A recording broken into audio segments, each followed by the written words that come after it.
গর্ভবতী অবস্থায় যা খেতে ইচ্ছা করবে তাই কিন্তু খেতে হবে, না হলে কিন্তু বাচ্চার মুখ দিয়ে লুল পড়বে। এই কথাটা প্রতিটা গ্রামের মুরব্বীরাই বলে থাকে, তাই না? আমিও ছোট থেকে তাই শুনেই বড় হয়েছি যে গর্ভবতী অবস্থায় বা বাচ্চা পেটে থাকলে যা খেতে ইচ্ছা করবে তাই নাকি খেতে হবে, না হলে বাচ্চা বড় হলে বাচ্চার মুখ দিয়ে লুল পড়বে, তখন কিন্তু আর সামলানো যাবে না। তাই গর্ভবতী অবস্থায় সরিষা ইলিশ খেতে ইচ্ছা করলো, তাই আর দেরি করলাম না, তাড়াহুড়া করে ইলিশ মাছ এনে সরিষা ইলিশ রান্না করার প্রস্তুতি নিচ্ছি। ইলিশ মাছটা সুন্দর করে পরিষ্কার করে পিস পিস করে নিচ্ছি, যেন কোনো জায়গায় কোনো ময়লা না থাকে। সরিষা ইলিশ রান্না করার জন্য তেমন কোনো প্রস্তুতিরই প্রয়োজন নাই বা আহামরি কোনো মশলার প্রয়োজন নাই, সবাই রান্না করতে পারে। আমি বলছি না যে আমার কাছ থেকে শিখতে হবে।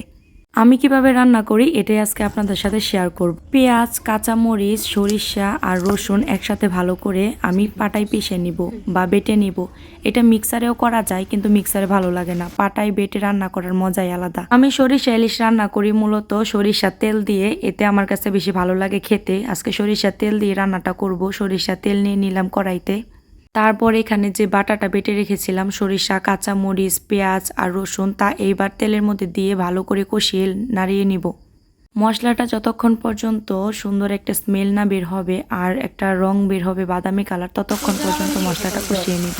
তারপর সামান্য একটু আদা বাটা দিয়ে হলুদ, মরিচ, ধনিয়ার গুঁড়া এবং লবণ দিয়ে সুন্দর করে আরও কিছুক্ষণ কষিয়ে নিব। মশলাটা এই তেলের মধ্যে পানি ছাড়াই যত বেশি কষাবো তত বেশি ভালো লাগবে। আমি এইভাবে রান্না করি, এইভাবে আপনাদের সাথে শেয়ার করলাম। আজকে আমার এই ভিডিওটি কে কোথা থেকে দেখছেন অবশ্যই কমেন্ট করে জানাবেন। আপনাদের সুন্দর সুন্দর কমেন্টের অপেক্ষায় আমি থাকি। আর আমার ভিডিওটি যদি ভালো লাগে অবশ্যই প্লিজ সবাই শেয়ার করে দিবেন। ফেসবুকে কাজ করতে হলে অনেক বেশি ধৈর্যের প্রয়োজন, আর আমার ধৈর্যের দোও নাই, আগেই বলেছি। তারপরে যে দেখেন মশলাটা কষানো শেষ, এখন আমি এর মধ্যে অল্প একটু পানি দিব আর মাছগুলো দিয়ে আর একটু কষিয়ে নিব।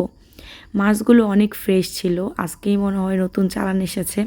আর আমরা তো সবসময় নদীর মাছ খাই, যেহেতু আমাদের এলাকায় নদী আছে। যাদের এলাকায় নদী আছে তাদের তো কোনো চিন্তাই নাই, তাই না? মাছ তো তারা যখন তখন নদীর মাছ খেতেই পারে, সাথে খাল ফ্রি।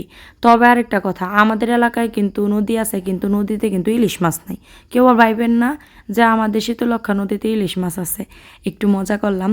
এই যে দেখেন ইলিশ মাছগুলো সুন্দর করে কষিয়ে ঢাকনা দিয়ে ডেকে দিয়েছি। এবার এটা সিদ্ধ হবে।